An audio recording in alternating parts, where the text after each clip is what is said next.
आप जानते ही होंगे कि प्लैनेट जुपिटर हमारे सोलर सिस्टम का किंग प्लैनेट है, जो कि बाकी सभी प्लैनेट्स से साइज में भी बड़ा है और कैरेक्टरिस्टिक्स में भी। इनफैक्ट अगर कोई हमारे सोलर सिस्टम को दूर से देखे तो उसको बस सन दिखेगा और जुपिटर दिखाई देगा। बाकी सब प्लैनेट्स उसे ऐसे लगेंगे जैसे कोई स्पेस का कचरा है। जुपिटर के साइज का अंदाजा आप इस बात से लगा सकते हो कि अगर ये सोलर सिस्टम के सभी प्लैनेट्स को 2 बार भी खा ले तो भी इसमें जगह बच जाएगी। और जैसे हम जानते हैं कि जुपिटर सबसे बड़ा है, तो ठीक वैसे ही ये सबसे ज्यादा खतरनाक भी है। अब ये देखो, यहाँ साफ साफ लिखा है कि जुपिटर इंसानों के लिए सबसे खतरनाक प्लैनेट है। अगर कोई इंसान जुपिटर पर जाए तो अभी वो जुपिटर की सबसे ऊपर वाली बादलों की लेयर तक भी नहीं पहुंचेगा, इससे पहले ही जुपिटर की खतरनाक रेडिएशन से उसकी मौत हो जाएगी। तो अगर हम जुपिटर को सोलर सिस्टम का सबसे खतरनाक प्लैनेट भी बोल दें तो शायद गलत नहीं होगा। दोस्तों, लास्ट टाइम मैंने अपने चैनल पर पोल किया था कि आपको नेक्स्ट वीडियो किस चीज पर चाहिए, तो उस पोल पर 70% से भी ज्यादा लोगों ने जुपिटर को वोट किया था। और उसके अलावा मुझे काफी कमेंट्स ऐसे आते रहते थे जिनमें लोग बोलते थे कि ब्रो जुपिटर पर भी वीडियो बनाओ। तो आप सबका वेट इस वीडियो में खत्म होता है, क्योंकि आज के इस वीडियो में हम सोलर सिस्टम के सबसे बड़े और सबसे खतरनाक प्लैनेट यानी प्लैनेट जुपिटर के बारे में डिटेल से डिस्कस करने वाले हैं। तो हमेशा की तरह ये वीडियो भी काफी ज्यादा इंटरेस्टिंग होगा, इसीलिए इसको एंड तक देखते रहना। मैं हूं अब्दुल हन्नान और आप देख रहे हैं आपका अपना चैनल इन्फो फैमिली। तो दोस्तों, अगर हमें जुपिटर को अच्छे से समझना है तो हमें इसकी कहानी को शुरू से शुरू करना पड़ेगा। यानी हमें वक्त में पीछे जाकर ये देखना पड़ेगा कि जुपिटर कैसे बना, क्यों बना और क्या होता कि अगर जुपिटर होता ही ना। क्या जुपिटर के होने या ना होने से हमारे सोलर सिस्टम को कोई फर्क पड़ता या फिर ये बेबुनियाद है? तो चलो वक्त में पीछे चलते हैं और जुपिटर की कहानी को शुरू से शुरू करते हैं। तो स्टार्ट करते हैं स्टोरी ऑफ जुपिटर।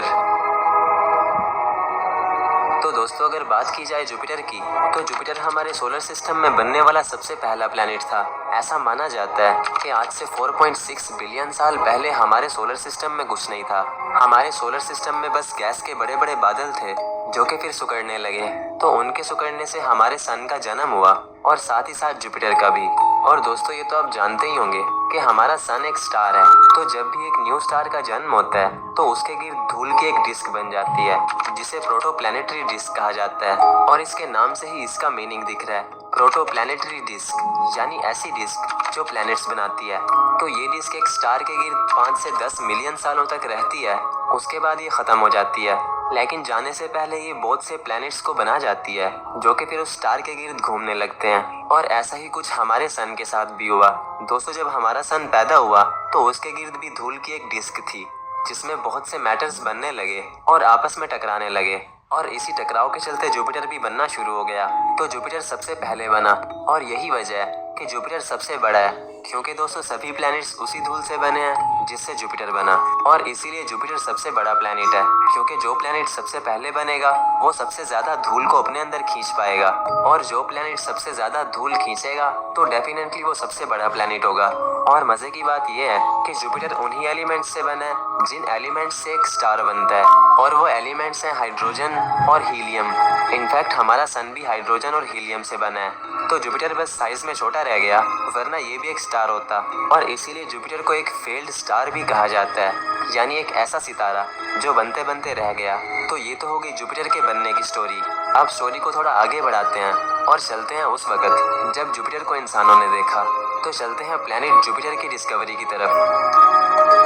दोस्तों, वैसे तो जुपिटर को भी एंशिएंट टाइम से ही डिस्कवर किया जा चुका था, क्योंकि जुपिटर उन 5 प्लैनेट्स में से है जो कि बिना किसी टेलीस्कोप के दिखाई देते हैं। जी हाँ दोस्तों, क्योंकि मरकरी, वीनस, मार्स, जुपिटर और सैटर्न ये 5 ऐसे प्लैनेट्स हैं जिनको हम बिना किसी टेलीस्कोप के भी आसमान में देख सकते हैं। ये प्लैनेट्स हमें एक बड़े से स्टार की तरह नजर आते हैं।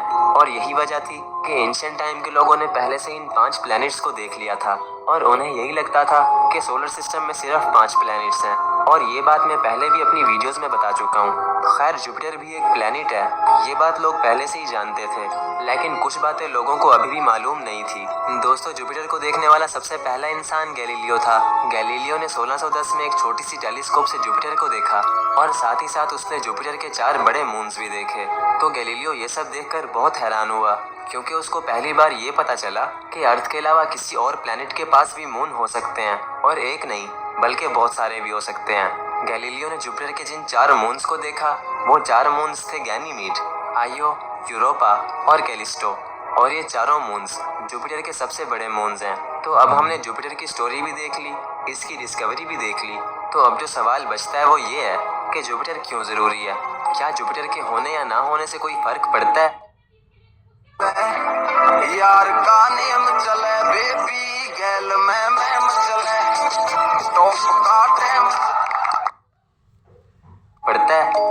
दोस्तों, अगर जुपिटर ना होता तो अर्थ पर आज कोई लाइफ ना होती। वो इसलिए दोस्तों क्योंकि जुपिटर अर्थ के लिए एक शील्ड की तरह काम करता है। अर्थ पर जो एस्ट्रॉइड्स गिरने वाले होते हैं तो जुपिटर उनको अपनी हाई ग्रेविटी की वजह से या तो दूर फेंक देता है या फिर उनको अपनी तरफ खींच लेता है, जिससे अर्थ पर आज लाइफ बनी हुई है। अगर जुपिटर ना होता तो अर्थ और उसके पास के 3 प्लैनेट्स पर आज एस्ट्रॉइड्स की बारिश हो रही होती।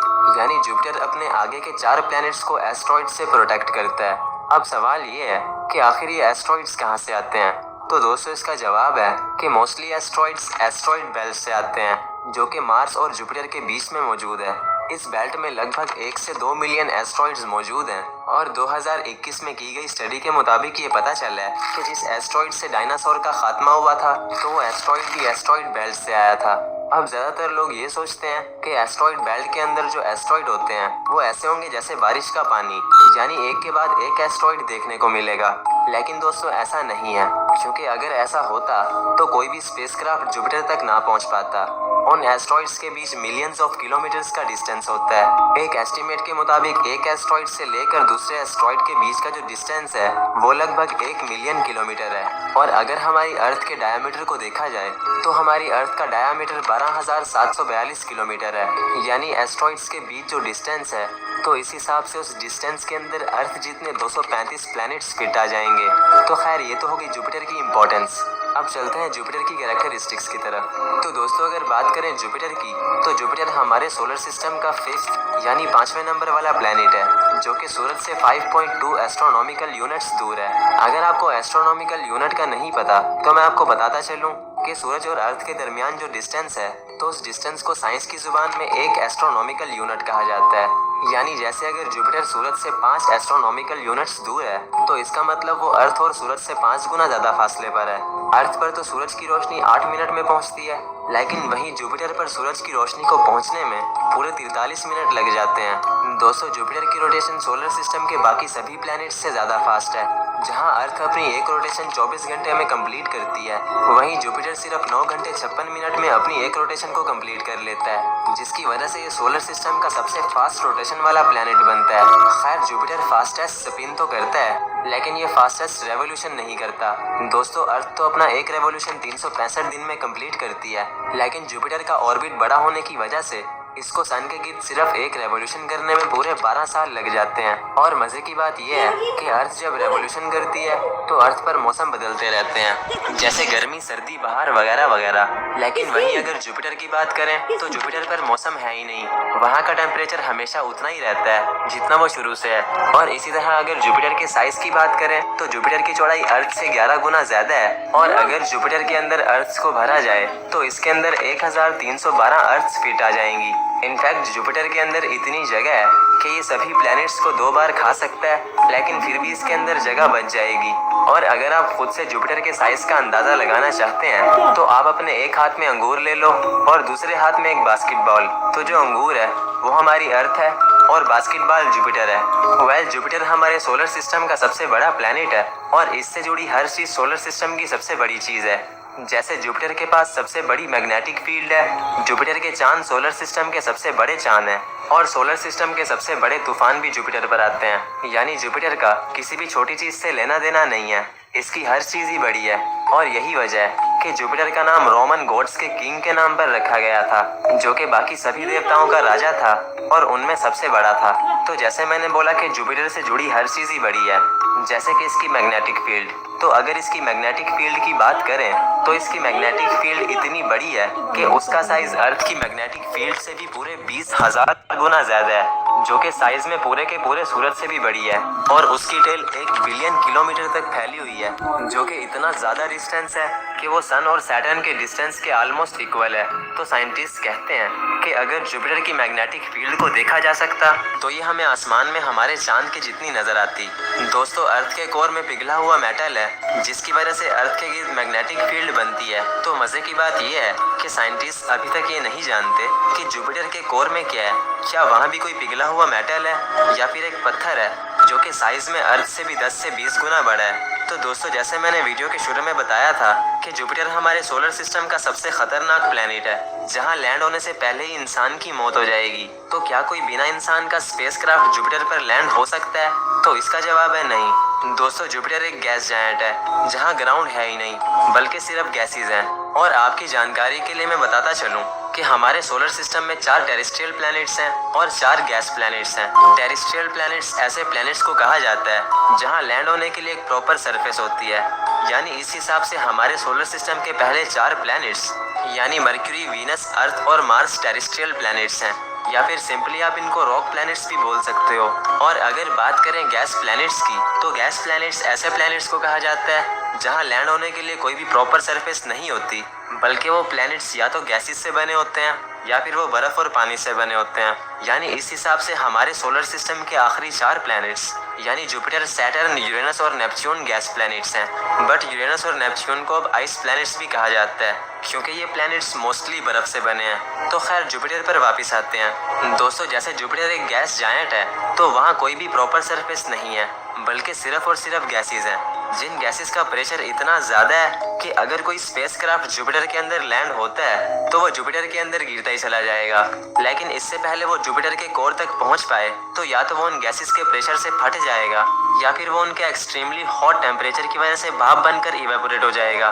और ऐसा एक बार हो भी चुका है। दोस्तों, वैसे तो जुपिटर पर अब तक 9 स्पेसक्राफ्ट्स भेजे जा चुके हैं, लेकिन जो स्पेसक्राफ्ट जुपिटर के अंदर गया वो था गैलीलियो। जब 2 ट्विन स्पेसक्राफ्ट्स यानी वॉयेजर 1 और वॉयेजर 2 जुपिटर के पास से गुजरते हैं तो वो दोनों ये बताते हैं कि जुपिटर के पास अपने रिंग्स हैं और वो दोनों जुपिटर के कुछ नए मून्स को भी डिस्कवर करते हैं। तो ये सब देखने के बाद साइंटिस्ट सोचते हैं कि क्यों ना एक ऐसा स्पेसक्राफ्ट डिजाइन किया जाए जो कि जुपिटर के मून्स को अच्छे से स्टडी करे और जुपिटर के अंदर झांक कर भी देख सके। तो इन्हीं सब चीजों को मद्देनजर रखकर साइंटिस्ट गैलीलियो नाम के स्पेसक्राफ्ट को डिजाइन करते हैं जिसके अंदर वो एक छोटे से प्रोब को अटैच कर देते हैं जिसको वो फिर जुपिटर के ऊपर लैंड कराने का सोचते हैं। तो जैसे ही वो प्रोब जुपिटर के एटमॉस्फेयर के अंदर घुसा तो उसने क्या देखा और उसके साथ फिर क्या हुआ, ये सब जानेंगे हम जुपिटर के पार्ट 2 में। तो अगर जुपिटर का पार्ट 2 आ चुका है तो वो आपको स्क्रीन पर नजर आ रहा होगा। अगर वो अभी तक नहीं आया तो लेफ्ट पर आपको प्लैनेट मार्स का वीडियो दिख रहा होगा और राइट पर प्लैनेट सैटर्न का। इनमें से आपको जो भी पसंद आए उस पर क्लिक कर लो और जाते जाते चैनल को फॉलो और सब्सक्राइब करते जाओ क्योंकि इस चैनल पर आपको ऐसी अमेजिंग वीडियोस मिलती रहेंगी।